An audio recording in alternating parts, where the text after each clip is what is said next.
going on, everybody? Hope you guys are doing well. Today I'm going to do a little bit of a voiceover for the video here. So I did the BG here, and I think I ended up 11-0 and like 15 or something.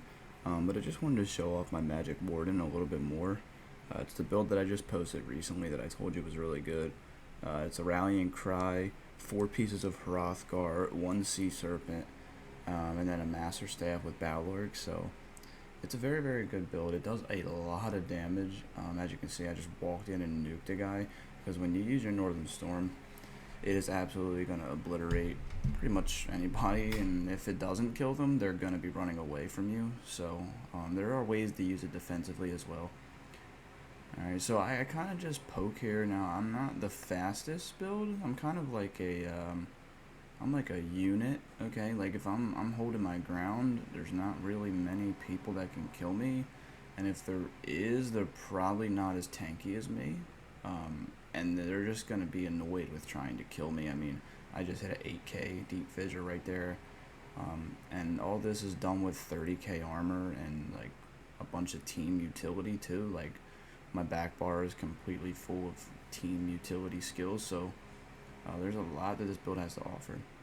But as you can see, all I really do is I kind of just sit in the back line, and I deep fissure into my my bugs, and then I use my Frost Clench pretty much over and over. Now, something to note about Frost Clench, it's one of the, for Warden at least, in this exact build, it's one of the best spammables in the entire game.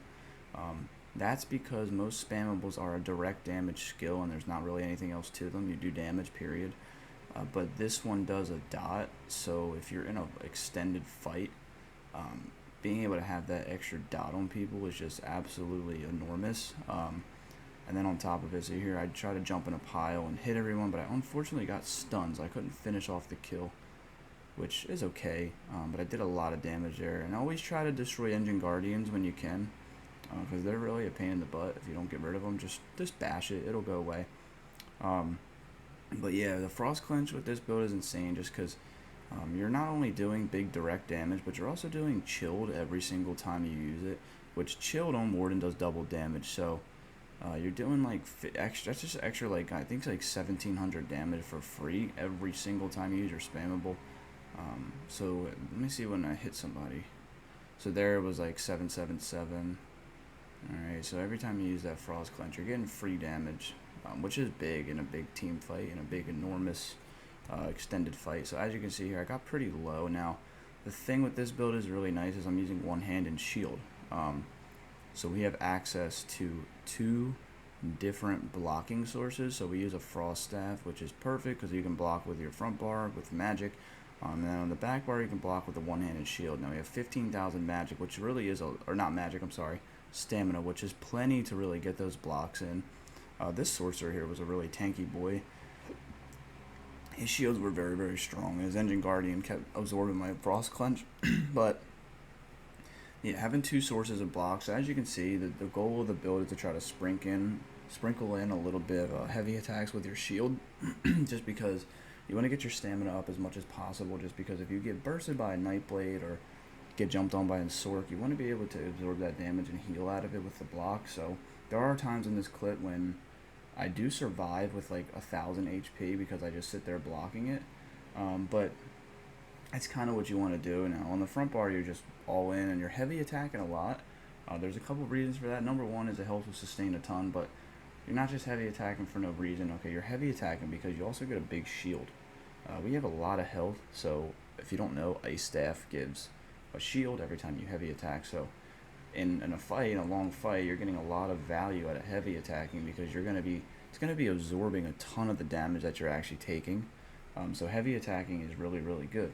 It's going to do a bigger chunk of damage. Now it doesn't do quite as much damage as just light attack weaving into your clench, but your sustain is going to be a lot better, and you'll get that shield constantly. So just try to sprinkle in those heavy attacks with your Frost Staff to get those big damage shields, which is really nice. Alright, so again, we're just trying to poke. We're just heavy attack and light attack and using our clench, trying to apply those dots. And other than that, you're kind of just playing off of your deep fissures and you're healing your teammates in between. And try to make sure you have your Fetcher Infection up as much as possible. mostly on the guy you're fighting, and that's because you do 5% extra damage to the person that it has on it. So yeah, but just make sure don't get yourself caught out, because I think a lot of the things in Elder Scrolls is more than anything is your positioning, right?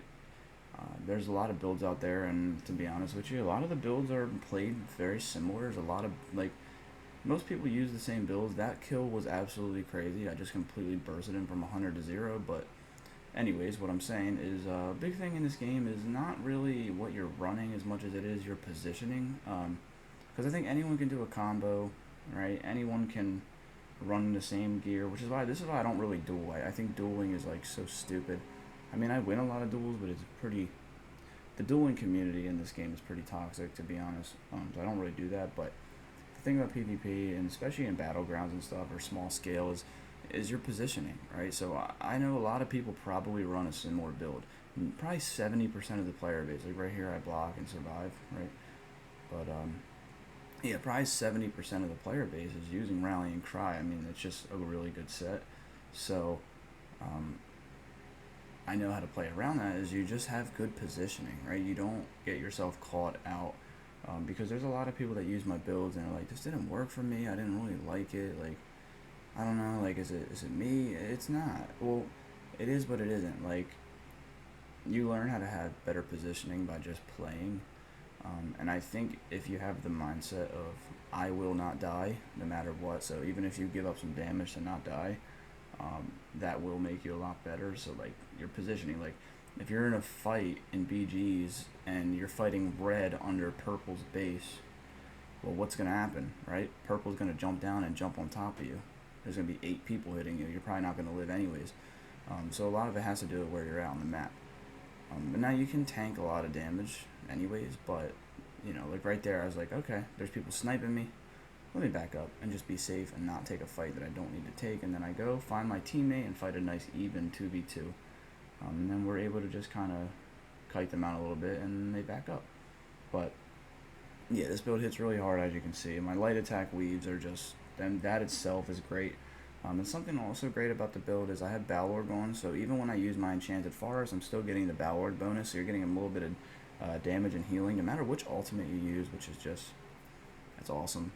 Balord's perfect for this build. It's just such a good monster set right now, and it always has been. So, yeah, I just wanted to give you guys a little bit of a background here as to what I do when I PvP. I do want to do scribing soon because I really want to try the Frost Rune, but we'll see. I don't know if I want to spend $40 on the DLC and then grind for hours on end just to get one skill. To me, that's a little bit absurd, but we'll see. I'm planning. I do want to get one of the new mythics though, the Saint and Seducer, I think is what it's called. And I'm planning on putting out a tier list soon. I haven't done a tier list in a long time. Right here, I thought I was 100% dead. Somehow got out, but I do want to do a tier list sometime soon. I haven't done one of those in probably a year, and that's because I didn't want to give you guys a tier list when I wasn't playing the game that much. So now I'm playing it again. I feel like I have the knowledge to give you one. But I mean, there's like, to me, there's 2 or 3 classes that are far and better, and then there's a big in between. So we'll see how that goes when we get there. But yeah, I'm excited to do that. So that's pretty much the end of the video. I think we end up securing our final kill right up here. So thank you for tuning in, guys. I really appreciate it. Thank you for the support. We're at 2,100 subs. And have a great day. And let me know what you think of the video down below. Peace.